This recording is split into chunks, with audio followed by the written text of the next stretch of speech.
I'm Aidan Plank. I'm the bassist with the Cleveland Jazz Orchestra. I'm going to talk to you today a little bit about pizzicato, or plucking the string.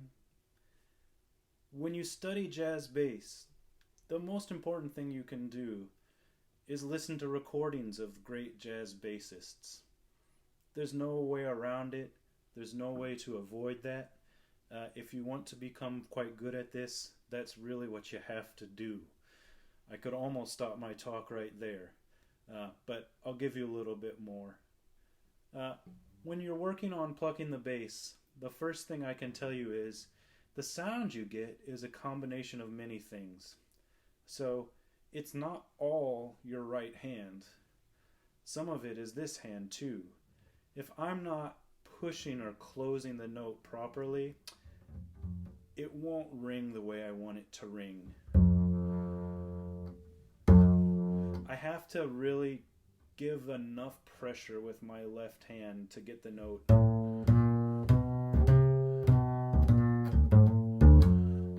to ring the way I want it to ring. So that's one thing to talk about right off the bat, is you really want to develop the strength of your left hand.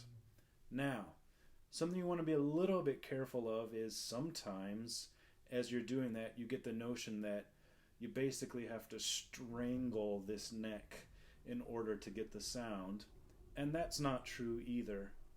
A practice you can do, and this is something I learned from Gary Peacock's instructional video, is you can just start by putting a finger, whichever note you want. So I'll use, I'll use this C right here. And you can start by not closing the note at all. So my fingers are just resting on the string, and now I'm going to gradually add pressure and find how much I need to squeeze in order to get the sound I'm after. So oftentimes what you'll find by doing this practice is the amount you need to squeeze with your left hand is a lot less than you think it is, but you still have to give enough. Another thing I can point out is when we have kind of a weird orientation of our thumb back here, sometimes that can hinder a nice good squeeze with the left hand. So always try to keep your thumb behind the neck. I try to keep mine roughly in line with my middle finger, and I actually don't push down with the pad of my thumb. If you look at your hand naturally, if you were to bring your thumb in this way, you're kind of pushing a little bit on the side of the thumb. So that's how I orient my left hand. So a good strong left hand, but not a left hand that's squeezing too much, is really helpful for this. Now the next thing is you want to work on just plucking the string. So a tricky thing about this, but it's also kind of a fun thing, you can kind of think of yourself as a bit of a expert or a historian, someone researching jazz bass, which is kind of what being a jazz bassist is anyways. You can look back, and you have such an advantage in this era of being able to go onto something like YouTube and type in the name of any great jazz bassist, and you can literally see how they played. So when I was a young person, to get that kind of footage, you'd have to, go to a bookstore or a music store and hope they had a VHS video of it, and you'd have to spend money on it to see it and everything. And now you have like the entire world of jazz bass at your fingertips almost any day. So you can literally just start watching and paying close attention to what you're seeing a great jazz bassist do with their right hand pizzicato. And as you do that, you'll see some variations, and every bassist does this slightly differently. So the first thing I'll do is I'll show you what I do. I take my right thumb and I anchor it behind the fingerboard. I don't put it on the side of the fingerboard, and I don't let it float up top. So that's the first step for me. And then when I do that, my hand is about at this angle. And what I do is I I just let my index finger primarily push. You can think about it like, instead of plucking out or kind of picking at, what you're actually doing is you're pushing down and in. So I let my finger kind of grasp the string a little bit like this, and I push the string down and towards me, and then you can feel where the tension gets pretty firm, and you let it go, and the string responds that way. So again, instead of pulling out or kind of picking at, scratching at, I'm letting my finger grip, tug a little bit, and then the string releases. Now, you don't need to use your arm to do this. Your arm doesn't need to flail like this. In fact, that's really tiresome. You will get really worn out, and it's not necessary. And in my opinion, this isn't so much about brute force. You don't have to be the Incredible Hulk to play the bass. It's more about speed. So I let my finger drag across. I let it grip and then really quickly pull across. So and you'll also see that there's a little bit of this kind of almost like playing basketball, dribbling a basketball motion. This slight motion in my wrist too. So that's the primary sound that I like to get. Anchoring my thumb behind, letting the finger be almost straight, pulling across. I try to pluck more with this part of my finger too, the kind of fleshy part, instead of just on the tip. That's me plucking with just the tip of my finger, and this is me plucking with more of the fleshy part of my finger. And I think you'll find that helps an awful lot. Something else I do, however, is I also use my middle finger. You don't have to do this. There are many, many great bassists and many of the great legends of this instrument that didn't actually play with a two-finger technique. So it's totally possible just to sound really great just playing with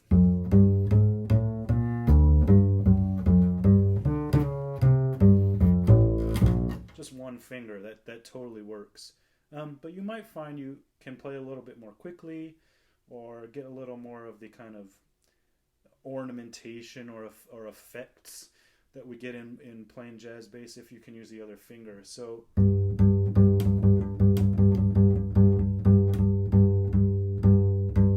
you can see that with my index finger, it's a little bit more bent than my middle finger. My middle finger kind of has to stay a bit straighter and reach out more.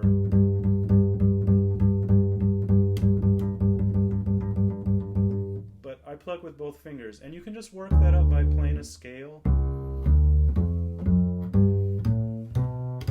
and alternate, or play 2 notes per scale, 2 notes per finger, or 1 note per 2 fingers. Sorry about that. You can play triplets.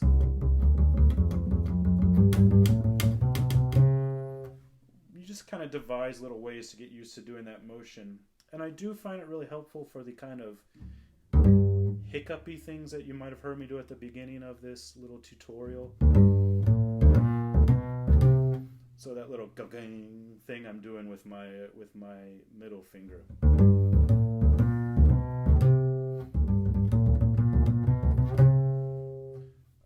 So that's something you can do as well. But for example, I'm not the only bassist in the world. Obviously, I'm not the only jazz bassist in the world, and I've found what works for me. There are some bassists and teachers that kind of explain pizzicato or any technique as a kind of black and white, this is how you do this is the only way you can do this situation.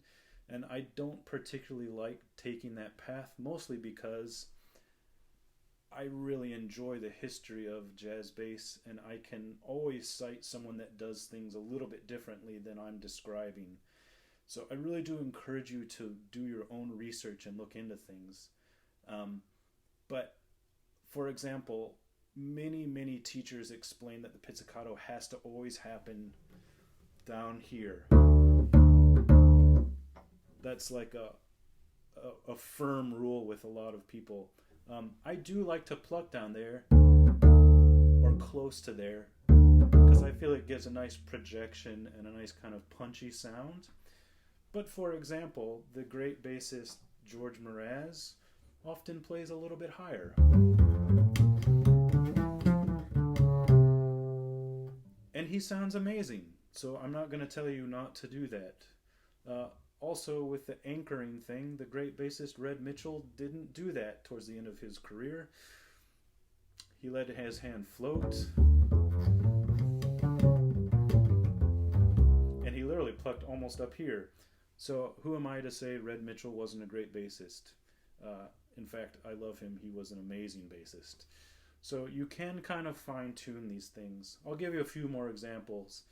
The kind of Ray Brown technique is a very straight finger and really thwacky sound. The great bassist John Clayton kind of bends this finger and gets that sound. If you watch the few bits of footage of Paul Chambers out there, he actually plucked a little bit higher. Part of this is also that these older bassists were dealing with a string action, the height of the strings being a lot higher. So that's part of the reason sometimes you see him climb up here a little bit more. But, you know, if you look at Paul Chambers, you're often seeing a two-fingered pizzicato.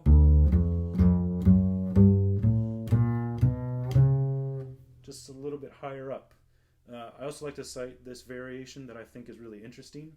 I don't do this, but when the great bassist Steve Swallow was playing the double bass, he doesn't do that anymore. He plays the electric bass.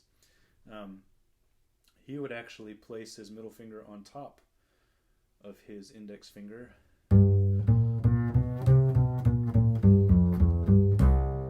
and pluck that way. So again, who am I to tell you which way is totally right? I would just encourage you to explore things and find what works for you. But the basic principles of anchoring the thumb is incredibly helpful for getting a nice projecting sound. And I would also advise getting a little more of the flesh of the finger on the string. Really helps quite a lot too. The last thing I'll leave you with is don't be deceived so much by amplification. It's an important thing that we do, especially if you're playing in large ensembles like a big band. It really helps to be able to hear the bass, to have a pickup and an amp. But the pickup and the amp don't do all the work for you. In other words, you still need to get this nice sound. And I find that if I'm thinking still very acoustically about my instrument, that transfers through the amplification. And I think you'll find a lot of people will kind of comment on your sound and the projection and the quality of the sound if you spend the time to work on starting here with a really good sound. So again, listen to lots of recordings, go onto YouTube, look up your favorite jazz bassists. I've named a bunch in this video that you can look up if you don't know them, and spend the time to find a sound you like, and also spend a good amount of time kind of sorting out your left hand with a good shape and a good squeeze. So I hope that helps, and thanks so much for tuning in here.